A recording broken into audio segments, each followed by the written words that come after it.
Hello बच्चे, WhatsApp. आज हम लोग लीनियर इक्वेशन करने वाले हैं। लीनियर इक्वेशन के सारे फॉर्मेट जो भी आपको इस साल बोर्ड में आने वाले हैं, उसके टाइप ऑफ सारे सॉल्यूशंस, ग्राफ से रिलेटेड, उसके डिग्रीज, उससे रिलेटेड जो भी वैल्यूज निकालना हो किसी वेरिएबल का, एंड फ्यू इक्वेशंस, है ना, उसको शॉर्टकट तरीके से कैसे इक्वेशन को सॉल्व करोगे एमसीक्यू में, ये सारा चीज़ आज बताने वाला हूँ। बहुत मज़ा आने वाला है। आप पूरे वीडियो को जरा कॉन्सेंट्रेट करके देखिएगा, आपको पता चल जाएगा। And this is maths academy by Shankar sir.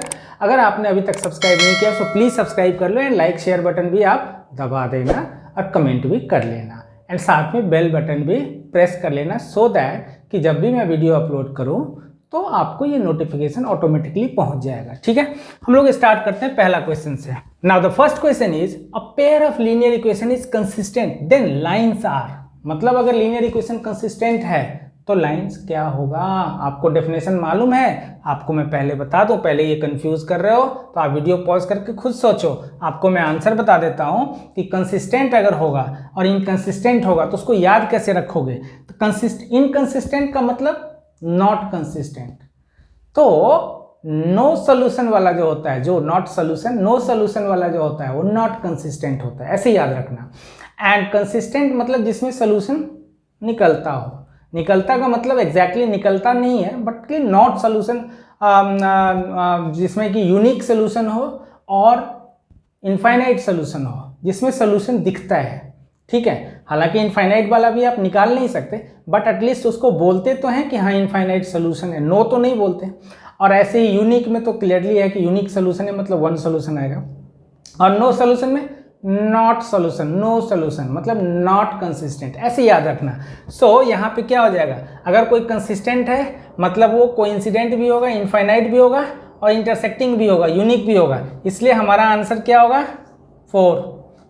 Coincident और इंटरसेक्टिंग दोनों में कंसिस्टेंसी होगा। ठीक है, और अगर इनकंसिस्टेंट होगा तो उस केस में पैरेलल होगा, बिकॉज यही है आपका नो सोल्यूशन वाला। ये कॉन्सेप्ट समझाना है मेन, सिर्फ आंसर बताने से कुछ नहीं होता है। ठीक है, now question number 2, a pair of linear equation x equal to 0 है और x इक्वल टू -4 है, हैज या हैव जो भी है, वन सोल्यूशन होगा या टू सोल्यूशन होगा या इनफाइनाइट सोल्यूशन होगा या नो सोल्यूशन होगा। अब ये कैसे करोगे भाई, ये तो बड़ा मुसीबत है। तो इसके दो तरीके हैं, एक तो ग्राफ से है। देखो x इक्वल टू 0 का ग्राफ क्या होता है, y एक्सिस, तो ये y एक्सिस हो गया, ये एक लाइन हो गया। ठीक है, और x इक्वल्स टू -4 का ग्राफ कहाँ होगा, मान लो कि ये -1 है, -2 है, -3 है और -4 है। ठीक है, तो x इक्वल्स टू -4 का ग्राफ ये होगा। अब ये दोनों लाइन पैरेलल है, इसलिए नो सोल्यूशन है, क्लियरली है कि नो सोल्यूशन है। ठीक है, अब अगर किसी बच्चे को इतना ग्राफ में दिमाग नहीं चलता है तो जनरल देसी मेथड से अगर वो सीखना चाहे तो भी सीख सकता है। कैसे, x इक्वल टू 0 को कैसे लिखोगे आप, ये 1x है भाई, ax plus B Y equal to C, इस फॉर्म में लिख लो आप। ax प्लस वाई तो है ही नहीं, तो आप 0y लिख लो इक्वल टू सी, 0 है। अब x इक्वल्स टू -4 है तो क्या लिखोगे, 1x, सॉरी यहाँ 0 बोल रहा था मैं, 1x है, 1x plus 0y equals to -4। अब हमने प्रॉपर फॉर्मेट में लिख लिया। अब हमें पता चल गया कि a1 क्या है, a2 क्या है, b1 क्या है, b2 क्या है, c1 क्या है, C2 क्या है। ठीक है, अब आप ट्राई करोगे, जैसे ही आप करोगे A1 अपॉन A2 और B1 अपॉन B2 निकालोगे और C1 अपॉन C2 निकालोगे, यही करोगे। A1 अपॉन A2 तो आपका 1 अपॉन 1 आ गया 1, और B1 अपॉन B2 जैसे ही करोगे 0/0 नॉट डिफाइंड, और C1 अपॉन C2 0। ठीक है, तो जैसे ही ये डिफाइंड ही नहीं हुआ है ना, जब ये 0/0 आ रहा है, इसको बच्चा ये ऐसे सोचेगा कि sir A1 upon A2 not equal to B1 upon B2 आ रहा है। नॉट इक्वल टू तब होगा ना जब उसका वैल्यू आता हो कुछ, और जब वैल्यू ही नहीं आ रहा है, डिफाइंड ही नहीं हो रहा है, मतलब वो कोई सोल्यूशन ही नहीं निकलेगा उसका, खत्म है वो, है ना, पैरेलल होगा, कोई सोल्यूशन ही नहीं निकलेगा, यहाँ डिफाइंड ही नहीं है ये। जैसे ही अपॉन 0, आपने तो पढ़ा होगा बचपन से, जैसे ही अपॉन 0 होगा तो वो कोई सोल्यूशन नहीं निकलेगा, दैट्स इट। ठीक है, तो ये सारे कॉन्सेप्चुअल क्वेश्चन है जो कि ऐसे ही क्वेश्चंस बोर्ड में आने वाले हैं जो डिफिकल्ट में होंगे, बाकी तो कुछ आसान भी आएंगे, इसलिए घबराने की जरूरत नहीं है। नाउ क्वेश्चन नंबर 3 बोल रहा है कि दो इक्वेशन है, एक x इक्वल टू a है एंड एक y इक्वल टू b है, दो लीनियर इक्वेशंस हैं और बोल रहा है कि इसका ग्राफ बनेगा, तो कैसा ग्राफ बनेगा, इसका ग्राफ बताइए, आपको इक्वेशन में दिया रहेगा। ठीक है, तो देखो एक चीज़ एकदम गांठ बांध लो दिमाग में, x इक्वल टू कुछ भी होगा ना, x इक्वल टू कुछ भी होगा, x इक्वल टू 1 हो तो यहाँ लाइन बनेगा, x इक्वल टू 2 हो यहाँ बनेगा, x इक्वल टू 3 हो यहाँ बनेगा, x इक्वल टू -1 हो, x इक्वल टू दिस ऐसे बनेगा, और y में y इक्वल टू कुछ भी हो ऐसे बनेगा, y में ऐसे बनेगा। x वाला जो है वो x एक्सिस को काटेगी, y वाला y एक्सिस को काटेगी। ठीक है, या यूँ समझो कि x का जो ग्राफ होगा वो पैरेलल टू y एक्सिस होगा। अब तुम बोलोगे कि sir x equal to a है यहाँ, तो हम a हमें पता नहीं है तो a हमने कुछ भी ले लिया, चलो मान लिया ये a है मेरा। ठीक है, ये a,0 है, ये पॉइंट है, तो x इक्वल टू a का ग्राफ ये हो गया, और y इक्वल टू b, मान लिया यहाँ b है तो y इक्वल टू b का ग्राफ ये हो गया, तो इसको हम लिख लेंगे 0,b।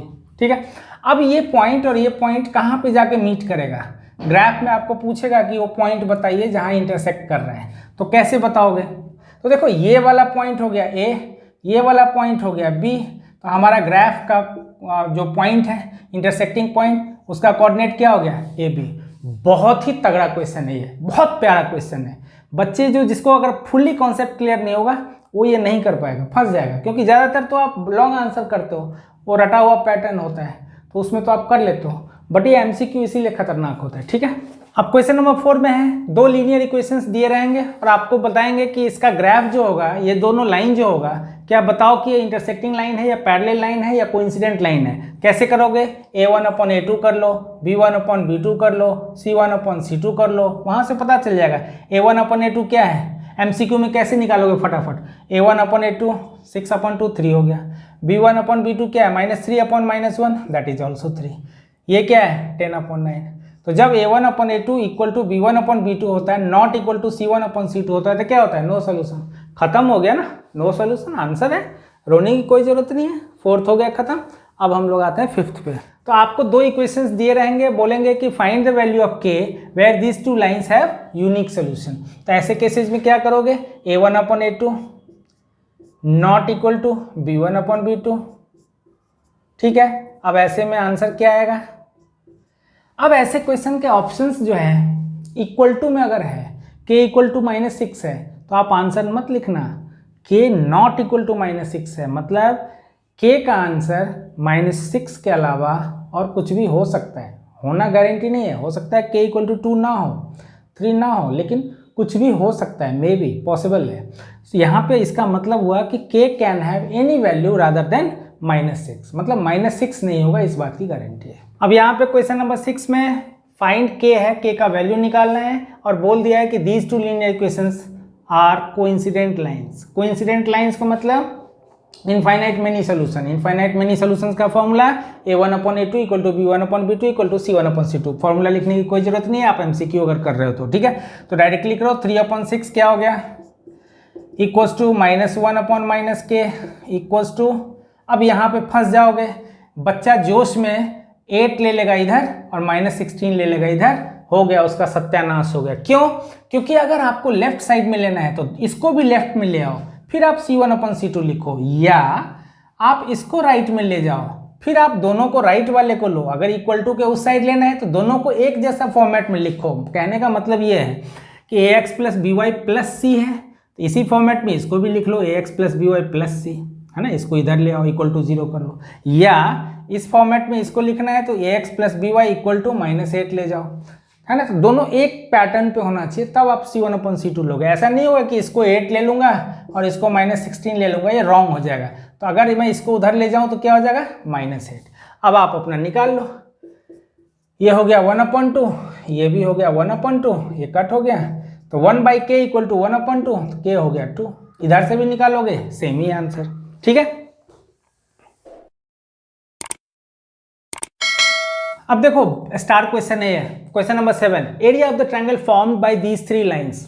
ठीक है, अब लाइंस ऐसे हैं कि दिमाग घूमने लगेगा, सपने आने लगेंगे, दिन में ही तारे नजर आने लगेंगे कि भाई ये कौन कौन सा लाइन है। ठीक है, तो एक तरीका ये है कि अगर आप ओवर स्मार्ट हो तो डायरेक्टली बना लो ग्राफ पे, और दूसरा है कि आप प्रॉपरली ग्राफ बनाओ, है ना। तो आप बोलोगे सर MCQ में इतना टाइम होता है, बिल्कुल नहीं होता। तो आप जरा तुक्के से देखो करके, y = x का मतलब क्या हुआ, एक लाइन है अगर, तो अगर x1 होगा तो y1, अगर मान लो x1 है तो y1 फटाफट निकाल लिया, x2 है तो y2, ऐसे x3 है तो y3, ऐसे चलेगा, ऐसे ऐसे ऐसे, 1 2 3 4 5 6 तक ले लिया। एक लाइन हमारा ये हो गया, ये ओरिजिन से पास करेगा। हमेशा याद रखो x इक्वल टू वाई है तो ये लाइन हमेशा ओरिजिन से पास करेगा। y इक्वल टू 0 किसका होता है? y इक्वल टू 0 हमेशा x एक्सिस का होता है। तो एक लाइन हो गया ये हो गया x एक्सिस का लाइन, चलो भाई ये लाइन हो गया। और तीसरा है x इक्वल टू 6, तो x इक्वल टू 6 बताया था कि x एक्सिस पे ही कहीं होगा। 1 2 3 4 5 6 ले लो, ठीक है। इधर से 1 2 3 4 5 6। अब टेक्निक देखो जरा इसको ढंग से मिला लो। हाँ, तो अब देखो ये जो लाइन जाएगी वो ऐसे जाएगी, ठीक है। अब हमारे पास ट्रायंगल फॉर्म हो गया। रफली देखो, रफली कैसे स्मार्टली बनाते हैं। अब हमारे पास बेस का क्या हो गया, 1 यूनिट 2 3 4 5 6, तो 6 यूनिट हो गया ये, और ये कितना हो गया 1 2 3, ये भी 6 पे जाएगा, है ना। आप अगर, मैं तो यहाँ बना रहा हूँ, अगर प्रॉपरली करोगे तो ये भी 6 पे जाएगा। ऐसे लाइन में देखो ये हाइट आपकी 6 जाएगी, ठीक है। ये फटाफट रफली ग्राफ में बना सकते हो। एंड देन आंसर क्या होगा हमारा, area half into base into height, ये हो गया cut, and that is 18 square units. तो दुनिया में हर क्वेश्चन का या हर प्रॉब्लम का देसी मेथड ही नहीं होता, कभी कभी लीक से हट के भी काम करना पड़ता है, और वहाँ स्मार्ट, इसीलिए दुनिया उसको स्मार्ट बोलती है, जब आप थोड़ा हट के सोचोगे, अपने स्टाइल से कुछ नया करोगे, ठीक है।